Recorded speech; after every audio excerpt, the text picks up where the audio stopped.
It is the Friday night. We are in association with Erdinger. It is Thursday night, by the way, so if anything happens mad in transfer-wise over the next 12 hours or so, if there's breaking news, the half-10 club's not so much of a thing anymore, is it? Do you remember half-10 at night used to be like a huge thing on Twitter? It seems to have got away. We're in 24-hour rolling universe, but if anything does break sort of overnight before this comes out, you sort of understand why. But we are in the fantastic Mumbo, and I am with Damian Kavanagh, with Gunn, and with James Sutton, and we're here to, well, talk about goings on and things like that. I was hoping we'd have a big transfer. When I was asked to host this, I was like, I'll be Florian Wirtz Thursday, everyone will be able to get excited, or even I'll even take a left back at this stage, but we haven't got it. But one fellow who has announced is Trent. He's done it all in Spanish. It's caused a bit of a kerfuffle. I've run out of energy for it, to be honest with you, David. Same. I can't be bothered getting worked up either way. Either supporting him, sticking up for him, having a go at him, anything worse than that. I just sort of can't be bothered. He's learned Spanish. It's nice to have a skill. Well, it'd be tough not to, wouldn't it? Do you know what I mean? You know, that's where you're going to live and that's where you're going to make your living. I wish Darwin had learned to do more. Well, I haven't followed any of that. Yeah. He's yesterday's man. Yeah. It doesn't mean that I don't think he was a great player. He has been a great player. I've got no interest. I don't mean that in a bitter way. I don't mean that I want him to fail, I want him to get injured, I want all this and that. And I don't want any, I'm not interested. He played for Liverpool and I supported him very much then. It's always great to watch great players, and he had some great party pieces, didn't he? And we've had some great moments with him and local lads coming through. I don't like the idea that he was just blagging everybody all along, but everyone knew it anyway. I can understand that's a difficult and awkward situation for him to navigate. We won the league. We've had as great a season as we could ever wish for. He's gone on to where he wants to go on to. We've signed another right back. We're going to sign, you know, the world's most coveted player. We're going to sign a boss left back. We're still going to be Liverpool. Carry on, Trent will be over here.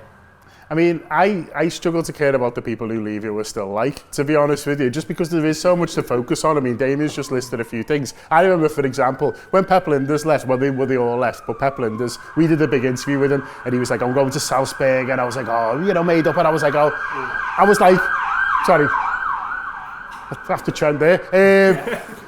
We did a big thing, and I was like, I'll follow how they get on. Like, you know, I was really rooting for him to do well. I'll follow how they get on, you know, because he'd been nice to us and stuff like that. And then in December, someone went, "Oh, Pip Linders is struggling." I was like, "Oh, fucking hell, yeah, him." Do you know what I mean? Like, so even the ones who you're fond of, you just sort of like lose interest for quite quickly because there's enough going on here, mate. Well, this is it. I couldn't agree more with what Damian said. There's two lads who are playing for Liverpool now, a Dutchman and a lad from Northern Ireland, who I am all here for and invested in because they want to be at this football club. There's a lad now that's left and frankly he's not asked about us anymore, and that's fine. And actually I'll just rather turn the page, as you gents have said. He's done his bit and we'll celebrate him for that because he was a massive part of our success, but that doesn't mean we have to like him or we have to follow him. And frankly, I'm not that asked about him until he turns up to Anfield in November or in December or whenever we get Real Madrid. We're definitely playing them next year. It's going to happen. Yeah. So, first ball's out. I don't even know if you do balls anymore. I think it's just a supercomputer now, innit? You just press buttons, easy you got. Chat GPT. Yeah. But I just think now drama. we've got so much more important things going on, and as Damian said, we're going to sign the most coveted player of the transfer window. We're going to get a left back in. Actually, do you know what? Go have a nice time, Trent. Whatever. See you later, and we'll pick up again next season with hopefully a few more trophies for us, and hopefully a poorer season for you. Yeah. And I appreciate having a certain vintage. You know, I go back to worrying what we were going to do when Kevin Keegan left, and I distinctly remember that. But on the other side of it, you can't have everything both ways. No. Trent had his critics while he was here. You know, he's not as good at defending as he should be, we need to sign. And there'll be people out there who've been saying that and then moaning that he's left. And then if we'd signed him on a boss contract and he wasn't doing very well, we'd be like, fuck him off, get someone else in and whatever. So business is business. And if you're looking at it, you know, the players come and go, we're the constant. We're the supporters. There'll always be great moments I can remember. I really enjoyed watching that young man almost reinvent the role.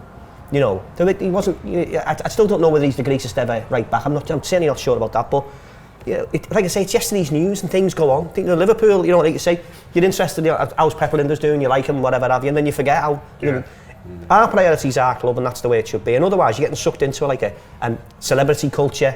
And it's Liverpool's not that. Liverpool's a team, and Liverpool's our team, and this is what we've got in front of us. And I would rather that he had stayed, or Liverpool had got a fee for him. But having said that, We spent loads of money anyway, exactly. so it was just I'd rather we found the magic money tree, so it's all right. Yeah, and I'd rather we win the league and we move on, and it certainly looks like they've been planning for this, doesn't it? How many languages have you got on your CV, James? Languages on my CV. I've only got one language, but I do have many lies on my CV.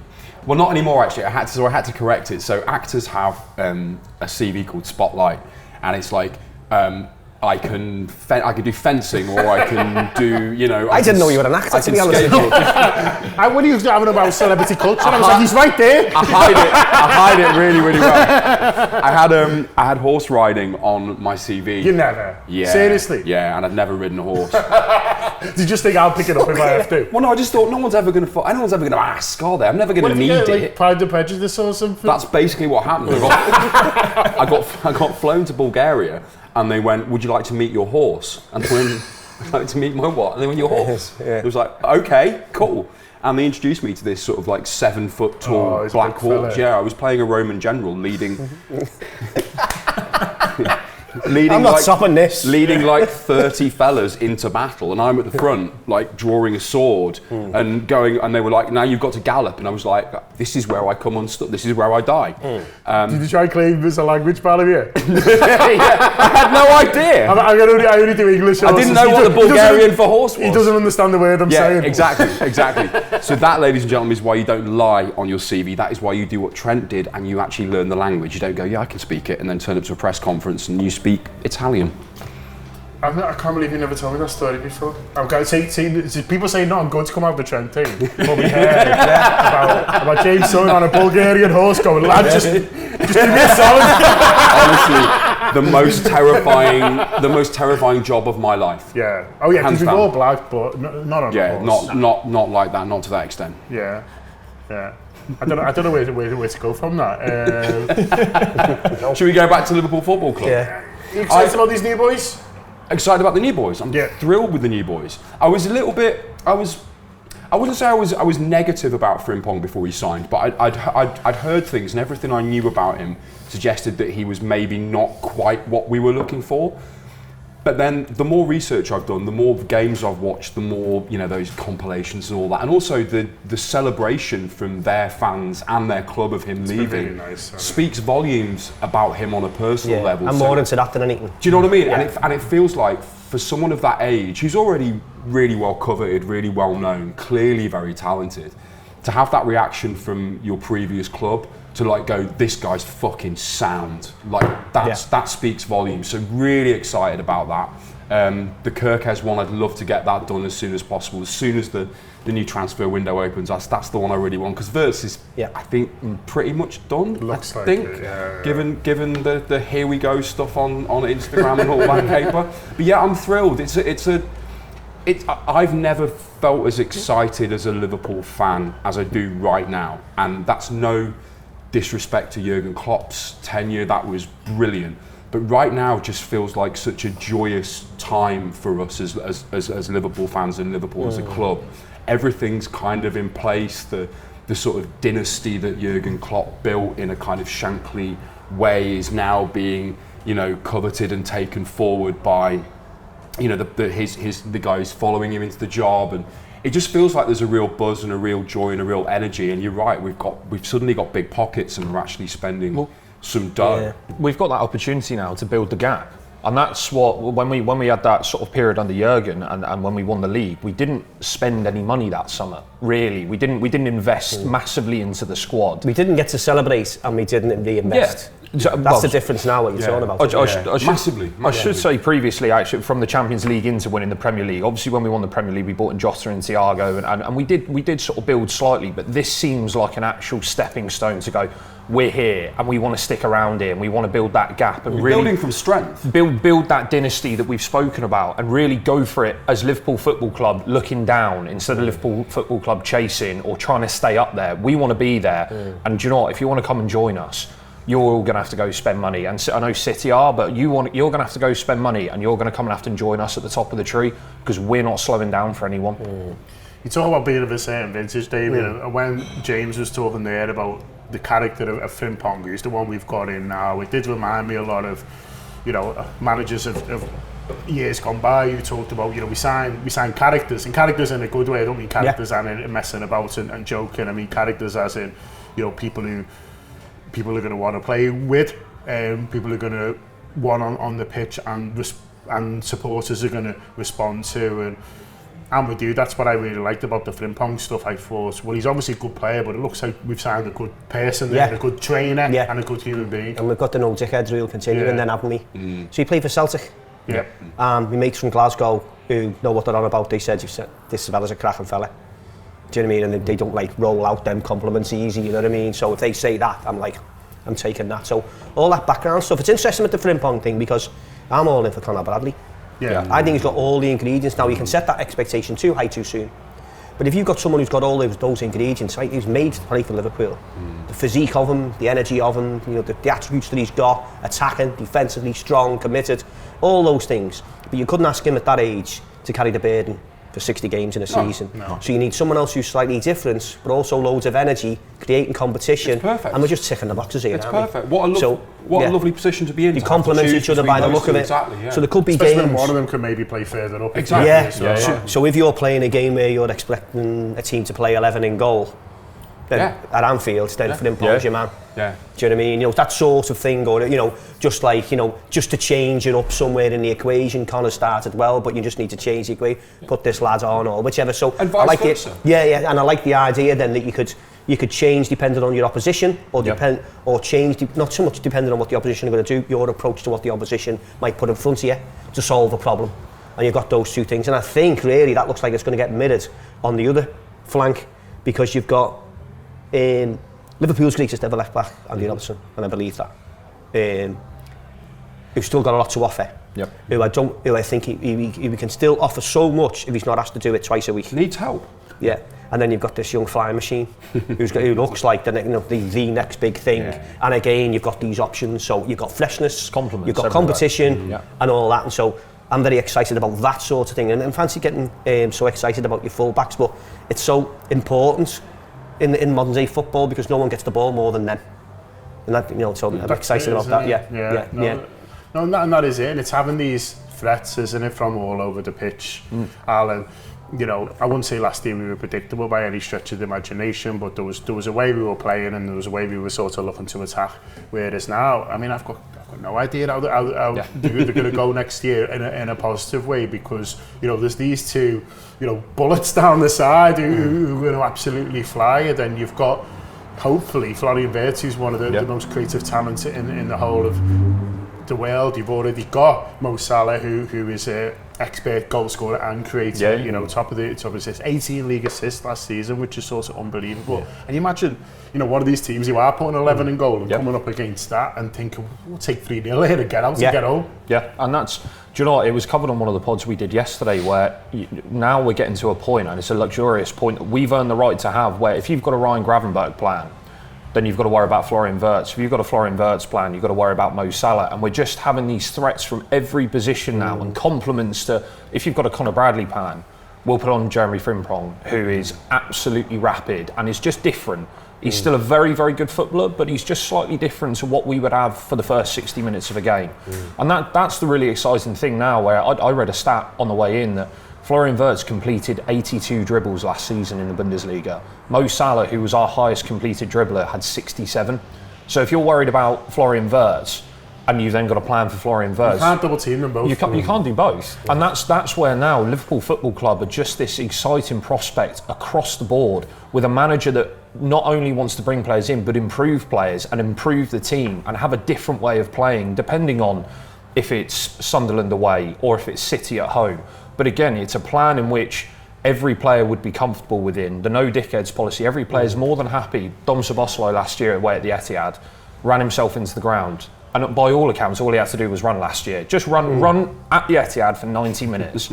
But we're building a team full of talent and quality and just a lovely, lovely balance to them and each other, and they get on well with each other. That actually the manager has now got this I don't want to say embarrassment of riches, but he's got options coming out of his ears where he can just pick and choose, and just depending injuries permit him. But we're now, like I said earlier, we're looking at building a gap. We're looking at maintaining this gap to Arsenal and the teams below us, and now pushing on by bringing in players where we can just diversify what we do as a football club, whether it's the FA Cup, the Champions League, the League Cup. And it's such an exciting time for us, as James said as well. I think there's a lot in what you've just said there, and I always used to think, like further back following Liverpool, that if you had a team that had two boss attacking players, you'd go a long way, but you couldn't quite get there. So you're talking about Gerrard and Torres, for example.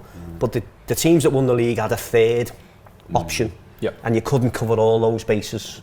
And so, you know. And they had great midfields. Yeah, all that. So we're talking about solid players. Yeah. But if you're talking about Liverpool then having Salah, and then, you know, you've got Verts, and then you've got the full-back positions, and then you've got midfielders who've got a bit of guile, and all of a sudden you're talking about those options, and it's like whack-a-mole, isn't it? You can't cover all of it, you know. And so that's the key here. I think Liverpool, and certainly not Liverpool earned everything last year. There's not luck would be the wrong word to use in any way, shape or form. And the fitness thing and the lack of injuries is not an accident. You know, the scientific research is going on behind that. But the squad needs to be deeper. Now that was hard. Now if you want to be really picky, and I'm not kind of like that, but if you want to be really picky, if Liverpool had a stronger squad, then what happened again in the second leg against Paris, walking into a League Cup final, you got to navigate that. If you're talking about greatness and you got to keep moving on, the squad needs to be a bit deeper to navigate winning the League Cup after that. Yeah, they're the games, you know, where you fall short, aren't they? Those. And so if you go and hammer and song, and I think the league will be close next season. I think we're going to be going for it.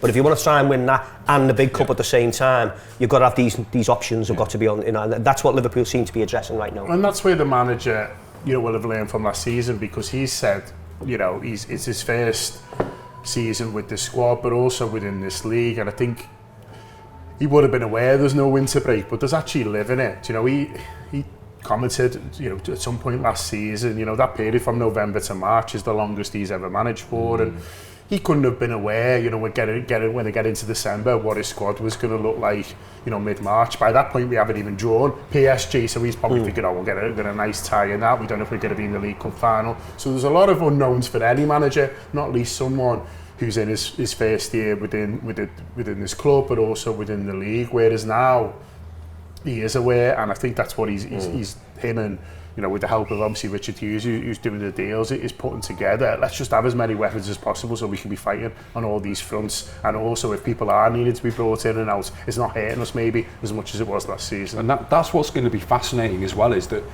Arne Slot's still a little bit of an unknown, despite us winning the league. Like, we don't really know what an Arne Slot squad looks like. Do you know what I mean? We've got an idea of how he wants everybody to play and what he wants from his players, but they're not his players. So the influence that he has over them can only go so far, really. And a lot of these players, you know, we've got an older squad than we were necessarily having to compete with, you know, 5-6 years ago. You know, it's an older group of players. It's going to be fascinating to see who, as much, and not just who comes in, but also who leaves. Because I think, you know, with the three players that we've talked about there coming in, if we assume that they're a given, then there's a question mark over whether or not we get a striker in. Do you know what I mean? Do we need an out-and-out goal scorer? Is Darwin Núñez going to leave? Is Jota going to leave? What happens when Tsimikas goes? You know what I mean? Who's going to come in? Which fresh legs are we going to get into, you know, to fill those gaps? And what does that look like? There's a lot to be excited about. There's a lot of unknowns, but there's a lot to be thrilled about. Another big thing that's happening this summer is the Club World Cup, so we're going to touch on that a little bit. But here's a quick break, some words from Erdinger, and then we'll be back in this room with all the weapons that you could possibly want to attack a video for the Friday night. And Erdinger, please.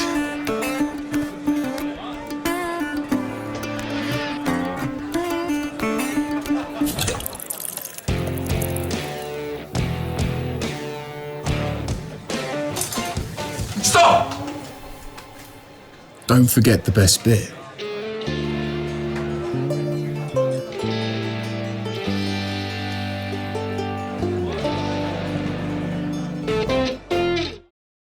Back in the room, still in the Monroe, still with the Erdingers. Still with the weapons. In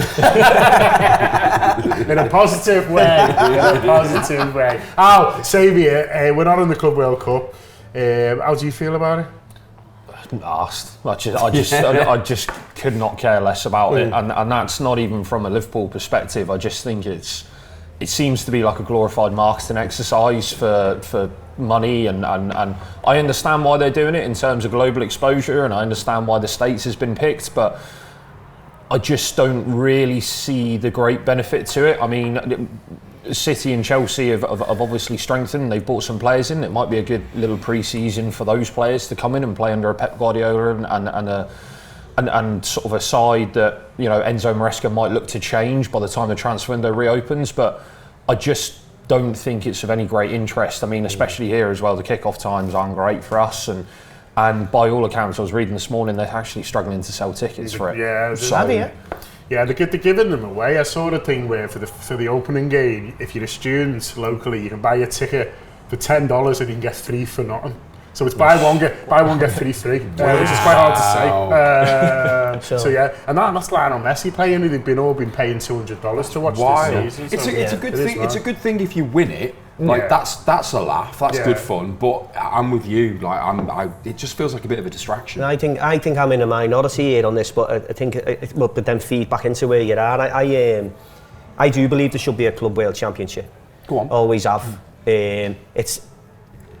If I think about regrets that Liverpool didn't do, we didn't play in that club, the Intercontinental Cup in '77 and '78, and we would have played Boca Juniors twice, and we'd have their name on our bedpost twice, and we'd have won 3 more Club World Cups. And Liverpool, I don't know, Terry Mack would have got pissed on. Well, but he won a lot pissed, didn't he? Yeah, so there's that. And I've always thought it was like a natural extension. And so, you know, I like the idea of Liverpool's won 6 European Cups. They could have been world champions 3 times rather than just the once. And okay, it isn't the most important, so I don't want to go that far about it. The Premier League and the European Cup is the big thing. But I do think it's a natural extension of there should be some way of measuring this. And I thought they kind of got it right before this tournament, where you sort of like there's a semis and a final. And if you win your continent, then you go there. And it made sense. Just a couple of games, okay, it adds to the season. It's a bit of a thing, but you have to win your cup to qualify for it, and it's meritorious, and there it is, and whatever. And with the demands of the players now and all these things and that, so I think they've got it completely wrong in the format that they've got and tried to replicate the international tournaments because it's player overkill. So I think they've got that wrong, and so for that reason I'm out. Do you know what I mean? But where I was, I do think there should be some way of marking on an annual basis after all the competitions, even if it's just a prestige thing, to be able to say you were the greatest in the world. I mean, that's a, you know, without being too many demands. So, but then the other thing where it ripples back is I think Manchester City and Chelsea are getting an extortionate amount of money for this. Well, it's close to £100 million. Okay, I think it will mess up the squad by the fact that you're not giving anyone a break, and the human body needs the break. But they can buy some more human bodies. Do you know what I mean? And so at that point there, it's sort of, and everything comes down to the money. So I really wanted, if there was a Club World Cup, I wanted Liverpool to be in it. I also think that if Liverpool were in this current Club World Cup, you could literally write us off now to win the league. We wouldn't. If we were in this Club World Cup, we would not win the league next season. That's my opinion. It'd be too much of a demand on our particular squad. Yeah, because it's playing for the best part of 11 months. No question about it. And then when you have these World Cups and when you have these international breaks, it's not an international break for all our players because they all keep playing and they're all captains of the country. And so there's an overkill and all. And it's too much. So the principle of a Club World Championship and a prestigious one that's marked out is something I do agree with. And it's something I was proud that Liverpool completed when they eventually got there. You know, and I still hate flamenco and I still hate Independiente. You know, and if we'd played them on a different day, we'd have beat them and all those things. But you know, that aside, I think this is a really ugly monster of a tournament, and I don't want to just sound bitter to say, oh, we're not in it, so we all hate it, because that's what we're going to sound like. Yeah, and that's it is. And if we were in it and we won it, there'd be another parade, you know what I mean? So it'd be a nightmare, wouldn't we? You know what I mean? So I've got to be honest, I do like the idea of being able to see your Club World Champions, but this isn't the way about it, and I don't think it'll last. It's not viable. I think actually a second version of this might not happen. Well, I mean, the players are protesting themselves, aren't they? That's the thing, it was getting to the stage, wasn't it? Was it last season or the season before where players and management were starting to go, hang on a minute, like, this is getting a bit silly now. Like, they're only human beings. Well, I think the final is roughly around the same time when we play our first pre-season friendly. It will be, yeah. And that's, like, to me, and do you know what, listening to you then, Damian, I couldn't agree more with you. I think that's why I called it a glorified, like, a bit of a marketing exercise. It is, because I think out of principle, it's a trophy that should be what it is, and it should stand for what it is. But now it's gone away from that, and it's just used as a tool for making money. And I know football is a business. I understand there needs to be money, like there has to be money to be made for these clubs and for these tournaments. But actually now, you're putting these players through it again, and City, they've flexed their financial muscle again, and they've bought a load of players in for it. But what really, it's not what it's cracked up to be anymore, and I think that's a real shame, because these players are then going to go away. We're back in for pre-season as the final is going to go on about 2, 3, 4, 5 days later. And then they've got to have their break, and then City have got to go. By no means am I getting my tiny violin out for them, because I couldn't care less, because it's great for us. But I just think it's not what it once was. And if it's going to be treated as a marketing exercise, then what good is that for these players and for players for all of these clubs? It hasn't been given the prestige, I don't think, that it perhaps deserves. It's got to start somewhere, but this is a mess. And I think the second half of the season, for the team that's involved, the teams that are involved late into the tournament, it could take a toll. Maybe not at first. There's still momentum. They're still flying. They might start the season still flying. While people are like working up, but then as it comes, exactly. But you come to Grimbo, which is going to be a collapse. And that's the thing, you mentioned there, James, about players, and they're paid well, but you want to watch good football, and so you can say, well, they're paid all this money, so let's just flog them, and that's an opinion if you want to have it. But if you're interested in watching footballers play to as close to possible to their peak, then this isn't the way to do it. And so you can say, oh, you get paid this, they get paid that. Yeah, that's fine, but if I'm watching great footballers who are paid, hundreds of grand a week or whatever, and I turn up on a Saturday to watch them, I want to watch that player. I don't want to watch some fella who's half fucked. And also exactly. And if you would say, you're a massive City fan, and you go and Rodri's out because he's broken, or you know what I mean, or you go and Mo Salah's suddenly got an injury, and you've saved up all year to go and watch Liverpool for one time, and he's not playing, and that's the result of a Club World Cup or an oversubscribed fixture list that the winter months are just chaos. That's not fair, and it's the product ultimately that gets diluted, and it's the fan experience that then suffers from that. Yeah, but I think you are right, Damian, in that, especially in this country, sometimes all the tournaments in England, they've been a bit funny with them for a while. I don't think we entered the first World Cup in 1930. And even the European Cup, most of the English clubs weren't bothered about it. No. So we are always a little bit sort of late to the party on these things, but also football fans aren't stupid, and I think that's why they're struggling to sell tickets for this one, is that people are looking at it and saying this is a bit of a joke. I think Inter Miami got only playing in it because they changed the rules because they wanted Messi there. I've noticed the Saudi clubs are loaning players to the team they were in it. So Kante's moved from one to another because they're all owned by the same people, really. And so because they want the Saudi club to play well, they don't want them to make a show of themselves. And so it's all stuff like that doesn't help, really, does it? It makes it more of an exhibition. No, and certainly, and again, I think I'm in a minority. Most people I speak to say, isn't it crap without the footy? And I don't half love the break. Honest to God, because it's all consuming, and you love it so much, and you get up in the morning on the match day at Anfield, and you're speaking to everyone, you're talking, you're dominating the week and whatever, and you need some downtime from everything in life. And I don't miss it. I do. As soon as that final whistle goes on the last game of the season, I am sound, and I'm like not missing it one bit.